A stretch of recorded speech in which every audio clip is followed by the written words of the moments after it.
ಇಲ್ಲಿ ಭಾಳ ಮುಖ್ಯವಾಗಿ ರಾಜ್ಯ ಪೊಲೀಸರು ಮಫ್ತಿಯಲ್ಲಿ ಮತ್ತೊಂದು ರಾಜ್ಯಕ್ಕೆ ಹೋಗಿ ಪೇಚಿಗೀಡಾಗಿರುವಂಥ ಘಟನೆ ನಡೆದೇ. ಬನ್ನಿ ಅದರ ಬ್ರೇಕಿಂಗ್ ನ್ಯೂಸ್ ನೋಡೋಣ.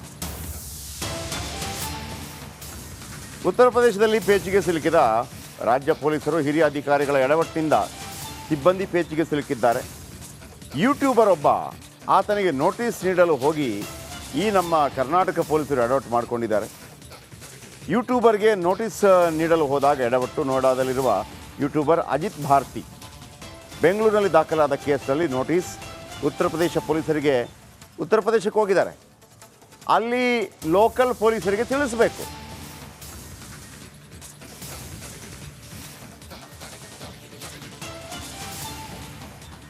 ಏನು ಆರೋಪ?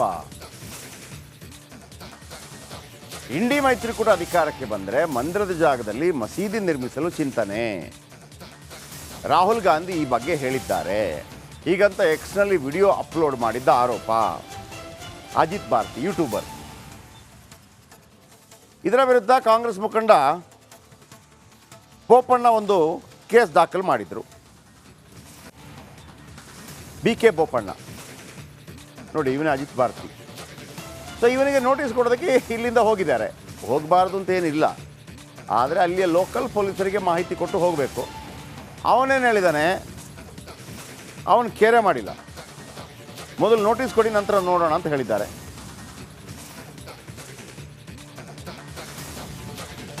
ಇದರ ಬಗ್ಗೆ ಪರಮೇಶ್ವರ್ ಮಾತಾಡಿದರೆ ಕೇಳಿ.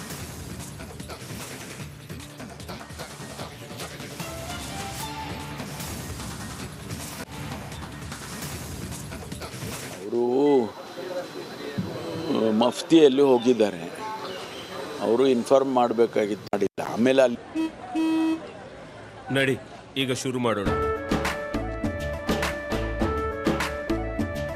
ಕೇಸರಿಯಿಂದ ಮನೋಲ್ಲಾಸ ಮನಸ್ಸು ಮತ್ತೇರಿ ಕುಣಿದಾಡಿದೆ ನೋಡು, ಮನಸ್ಸು ಮತ್ತೇರಿ ಕುಣಿದಾಡಿದೆ ನೋಡು.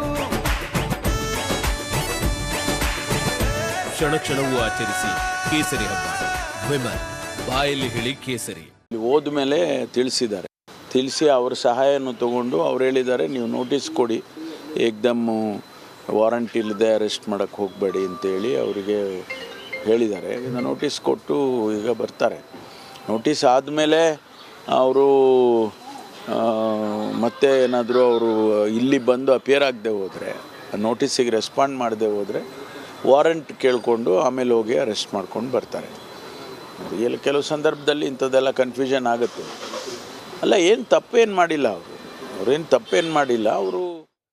ಓಕೆ, ಬಸವರಾಜ್ ಇದರ ಬಗ್ಗೆ ಫೋನೋದಲ್ಲಿದ್ದಾರೆ. ಬಸವರಾಜ್, ಏನಿದು ಘಟನೆ ಮತ್ತೊಮ್ಮೆ ಹೇಳಿ ಕ್ಲಿಯರ್ ಆಗಿ.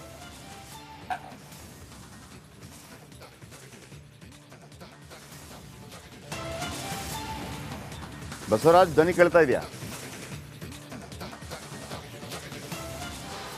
ಆನಂತರ ಅಗತ್ಯ ಬಿದ್ದರೆ ಅವರು ಅಪಿಯರ್ ಆಗಲಿಲ್ಲ ಅಂದರೆ ಅರೆಸ್ಟ್ ಮಾಡೋದಕ್ಕೆ ವಾರಂಟ್ ತೊಗೊಂಡು ಹೋಗ್ತಾರೆ. ಅವರು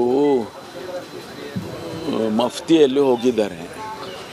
ಅವರು ಇನ್ಫಾರ್ಮ್ ಮಾಡಬೇಕಾಗಿತ್ತು, ಮಾಡಿಲ್ಲ. ಆಮೇಲೆ ಅಲ್ಲಿ ಹೋದ್ಮೇಲೆ ತಿಳಿಸಿ ಅವ್ರ ಸಹಾಯವನ್ನು ತಗೊಂಡು ಅವ್ರು ಹೇಳಿದ್ದಾರೆ, ನೀವು ನೋಟಿಸ್ ಕೊಡಿ, ಏಕ್ದಮ್ ವಾರಂಟ್ ಇಲ್ಲದೆ ಅರೆಸ್ಟ್ ಮಾಡೋಕ್ಕೆ ಹೋಗಬೇಡಿ ಅಂತೇಳಿ ಅವರಿಗೆ ಹೇಳಿದ್ದಾರೆ.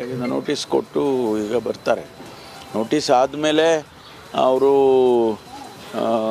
ಮತ್ತೆ ಏನಾದರೂ ಅವರು ಇಲ್ಲಿ ಬಂದು ಅಪಿಯರ್ ಆಗದೆ ಹೋದರೆ, ನೋಟಿಸಿಗೆ ರೆಸ್ಪಾಂಡ್ ಮಾಡದೆ ಹೋದರೆ ವಾರಂಟ್ ಕೇಳಿಕೊಂಡು ಆಮೇಲೆ ಹೋಗಿ ಅರೆಸ್ಟ್ ಮಾಡ್ಕೊಂಡು ಬರ್ತಾರೆ. ಇಲ್ಲಿ ಕೆಲವು ಸಂದರ್ಭದಲ್ಲಿ ಇಂಥದ್ದೆಲ್ಲ ಕನ್ಫ್ಯೂಷನ್ ಆಗುತ್ತೆ. ಅಲ್ಲ, ಏನು ತಪ್ಪೇನು ಮಾಡಿಲ್ಲ ಅವ್ರೇನು ತಪ್ಪೇನು ಮಾಡಿಲ್ಲ. ಅವರು ಆ ವ್ಯಕ್ತಿ ಯಾರಿದ್ದಾನೆ,